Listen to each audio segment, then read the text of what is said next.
these drum machines get faster and faster and faster, and the drummer's job is to play with them until it's just physically impossible.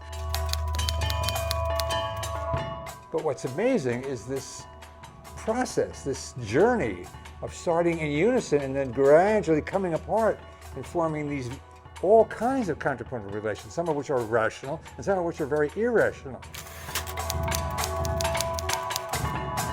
There's so much technology around us, you know, on our phones and our watches. For me, it would feel very artificial to not allow that on stage. I always joke that I'm the human and he's the machine. What can I do? Yeah.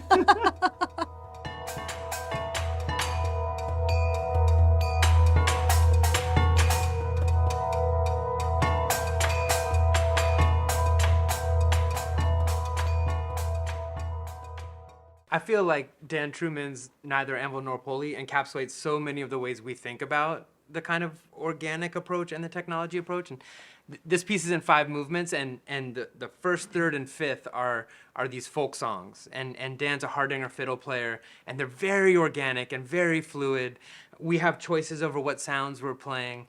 And in the 2 and 4 slot are these large pieces that are really technology driven. I've started to think about them as the second one is a little bit like humans with technology. You know, we are in control of this technology and using it to play music together. And it's helping us do some things that we couldn't do otherwise. We're also responding to it. It's really kind of fluid. The fourth one, I feel like that gets more into a human against technology mode. And depending on the night, it's hard to know who wins. I think the humans win in the end, you know? But these drum machines get faster and faster and faster, and the drummer's job is to play with them until it's just physically impossible. And so then you have a choice. Are you gonna try to keep playing with this machine, or are you gonna just do your own thing? And for me, sitting in the drummer's spot, if I have the energy, I try to do my own thing and come out on top.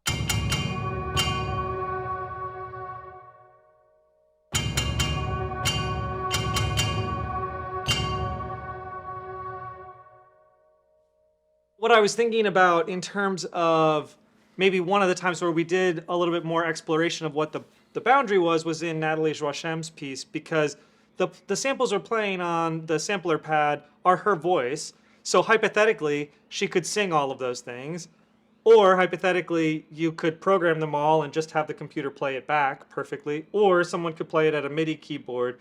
And I think the reason we settled on the SPD is that it was a combination of her sound world in her head and then our skills as percussionists. So we've just trained to move our hands a particular way, and we can trigger those samples using the skills that we have as percussionists. And what we get to actually does sound different than triggering those samples on a keyboard or just having it MIDI mapped. We start to drum and we start to groove with the way that we drum, and now her voice samples are coming out in a groove that's just different because it's being played by drummers. So that to me was sort of letting the technology and the execution of that technology find a different musical end result. Not that, very similar, but different feeling results could have been done in other ways. There's some things that I did with technology that I couldn't just do it myself. It really opens up your brain to many different possibilities. And this happened many years ago already. Cunningham was doing that. He was using technology to create movement that he would never ever thought about. And I think that technology does that a lot.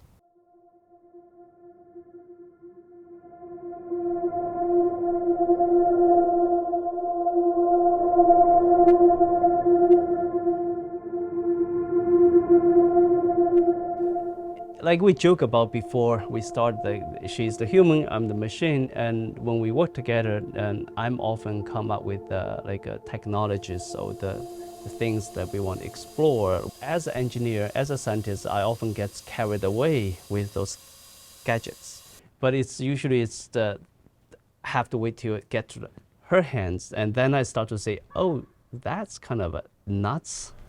Hello? Can you hear me? In the beginning, when we started Kinetech Arts in 2013, we were all so excited about this new toys, this new gadget, and everything became about the technology. And I was like, oh my God, we are all like, I'm looking from the outside in the lab, and we're all like zombies. Like, I was like, this doesn't feel right. This is not. You feel like we need to really go deeper into what is that about the technology. I'm always thinking about where is the poetry.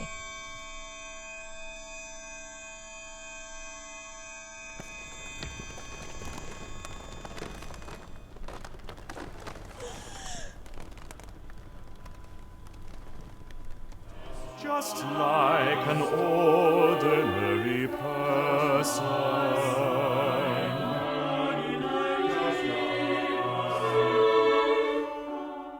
So I started as a composer, but my works became more and more visual. There were more and more things that I couldn't express with just sound or with music. And I started making notes in my scores about the way the musicians should look, that they should mime movements, that they should play back notes about lighting, about staging.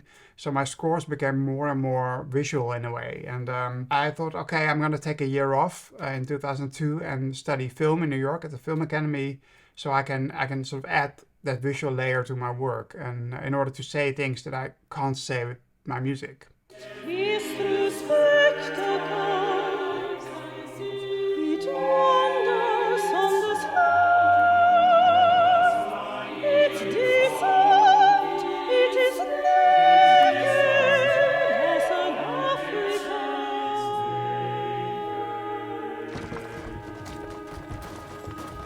Technology always should be a tool to express, the core idea of the piece.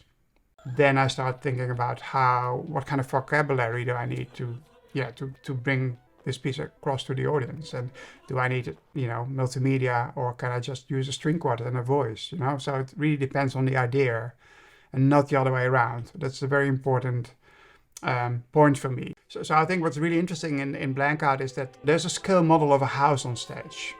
This model is filmed by a small 3D camera rig.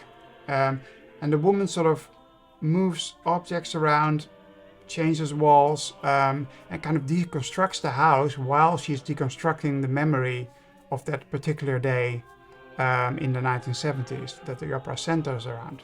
What I really like about that is that the audience understands it's a very high-tech opera in a way, but it's also very, you kind of look behind the screens, you look behind the technology, you see how the film is made. And this is really what I like, that the film itself becomes the protagonist in the piece.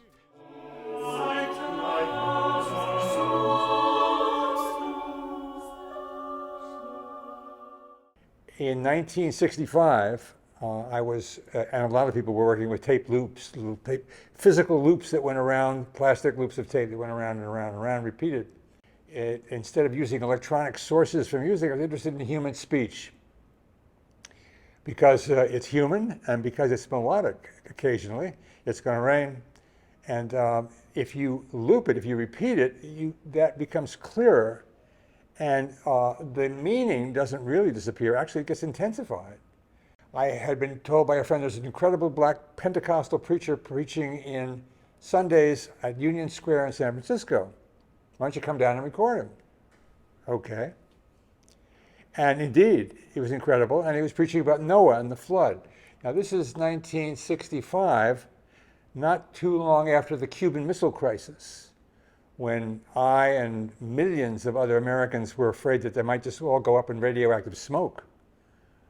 So the idea of national disaster was hovering like a cloud at that period in time.